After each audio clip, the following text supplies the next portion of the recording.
We all know Allama Iqbal as the poet of the East and a visionary philosopher. But beyond the grand poetry and political vision lies the untold story of a man's personal journey. Join us as we unveil the hidden chapters of his life, his marriages, children, and a side you've never known. Welcome to This Explainer. Let's jump right in, shall we?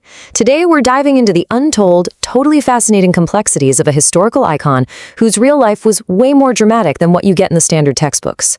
We all know the broad strokes, right? Allama Iqbal, the poet of the East. But today we're going to peel back the layers and explore the deeply human and honestly, often surprising realities of his actual journey. Section 1. One person, two mysterious graves. So we're kicking things off with an incredible geographical and historical puzzle. Here's the central mystery. Allama Iqbal is famously buried right in the shadow of the Badshahi Mosque in Lahore, Pakistan. But if you travel thousands of kilometers away to Konya, Turkey, there is another grave bearing his name. One man, two graves. Two completely different countries. How is that even possible? Well, stick with me, because the answer is woven right into the very end of his life story. The reality of Iqbal's life completely shatters that one-dimensional, pristine myth we're so used to hearing. I mean, we're talking about Kashmiri Pandit ancestry, deeply complex family dynamics, including 3 marriages and a disowned son, plus some wildly unexpected political anecdotes, and even major ideological shifts within his own family. This is going to be a profoundly human story. Section 2. Brahmin Roots and Early Journey. Let's trace these unexpected origins all the way back to the city of Sialkot. His rapid rise is just extraordinary. Born back in 1877 on a freezing morning in Sialkot, he was the son of a poor tailor who made and sold caps. Iqbal actually used to fondly call his dad an unlettered philosopher. From those super humble beginnings, he moves to Lahore in 1895, gets mentored by Professor Thomas Arnold, who totally opens his mind to Western thought, and by 1905, he's off to Europe. He eventually earns a PhD in philosophy in Munich, Germany. In fact, to this day, there is literally a street on the banks of the Neckar River named Iqbal Ufer in his honor. How wild is that? Now, the crucial thing to understand here is that his roots were complex, and he absolutely never hid them. His ancestor Baba Saleh accepted Islam way back in the 17th century, but Iqbal was incredibly proud of his Kashmiri Pandit lineage. He actually celebrated this heritage in his Persian poetry, calling himself Brahmanzada, which literally translates to son of a Brahmin. And his literary success, it hit incredibly early. When a young Iqbal recited his poem Nala-e-Yatim in Lahore, the audience literally wept. But it was his iconic anthem, Sare Jahan Se Acha, that really cemented his legacy. I mean, it was so impactful that decades later, when Prime Minister Indira Gandhi asked the first Indian astronaut, Rakesh Sharma, how the country looked from space, he didn't miss a beat. He simply quoted Iqbal, saying, Sare Jahan Se Acha. Section 3. 3 marriages and family complications. Because brilliant public lives often mask turbulent private ones. And man, behind closed doors, there was intense drama. The timelines of his 3 marriages overlap in some really tragic ways. His first marriage to Karim Bibi happened when he was just a 16-year-old student. They had 2 kids, but eventually just grew apart, though he did keep supporting her financially.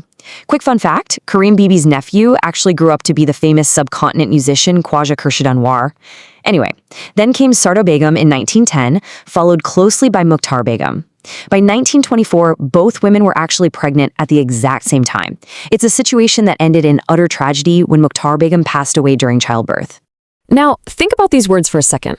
I will grab your collar on the day of judgment. That carries some heavy weight, doesn't it? This was from a letter written by Sardar Begum to Iqbal. Just a day before they were supposed to get married, Iqbal received these awful letters slandering her character.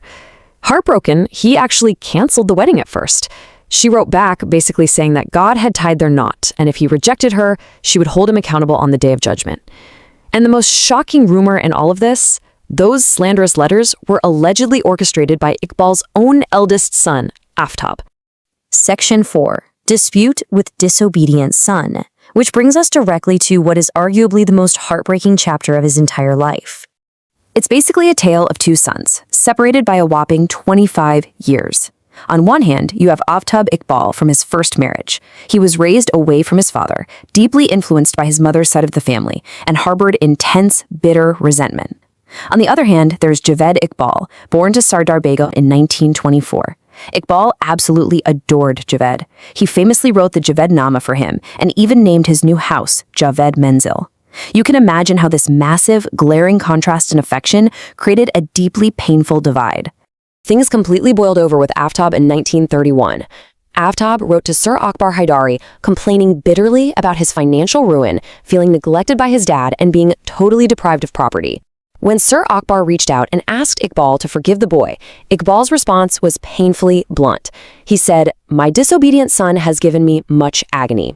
Ultimately, it's widely documented that Aftab was excluded from Iqbal's inheritance entirely, and the property went straight to Javed and his daughter Munira.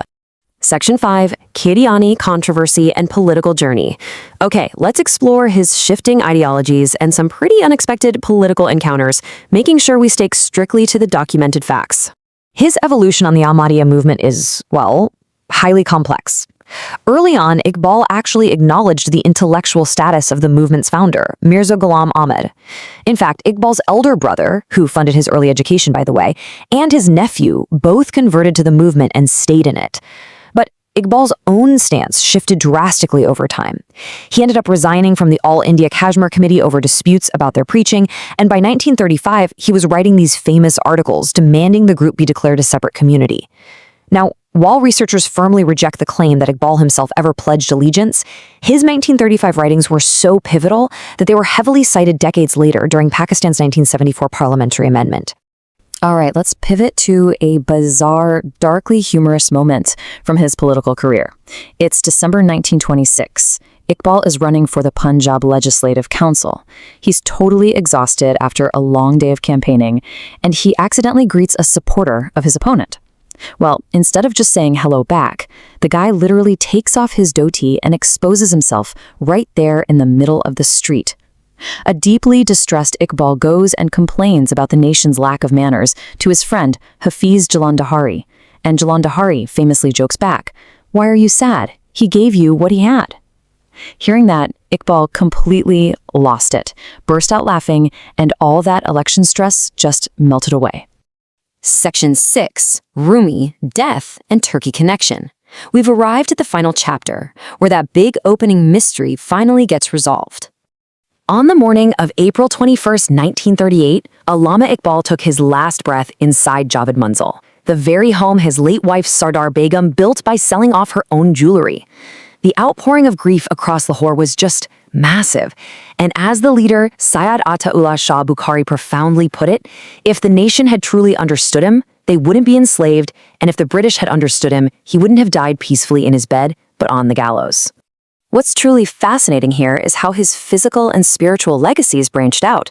His beloved son Javed grew up to be a Chief Justice, a Supreme Court judge, and a senator. Meanwhile, his daughter Munira's descendants became huge cultural icons in Lahore. But on a spiritual level, Iqbal always considered the great mystic Rumi to be his ultimate master. He even referred to himself as Murid Hindi, meaning the disciple from India, to his peer Rumi. And his deepest, truest wish was to find a resting place at his spiritual master's feet.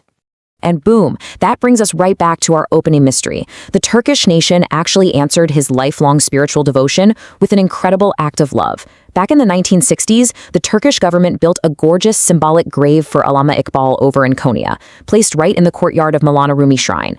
The inscription beautifully marks it as the honorary resting place of Rumi's great devotee. So while his physical body rests in Lahore, that symbolic empty grave in Turkey stands as a permanent testament to an incredibly profound spiritual connection. Which leaves us with this final thought. We've just seen the tailor's son with Brahmin roots, the heartbroken father, the complex husband, and the lifelong spiritual seeker. So when we remember these historical icons, do we honor them more by preserving a flawless, untouchable myth, or by embracing the complex, sometimes really painful realities of their actual human journey? Next time you think of a great figure from history, try looking beyond the textbook, because the real story, it is always, always far more fascinating.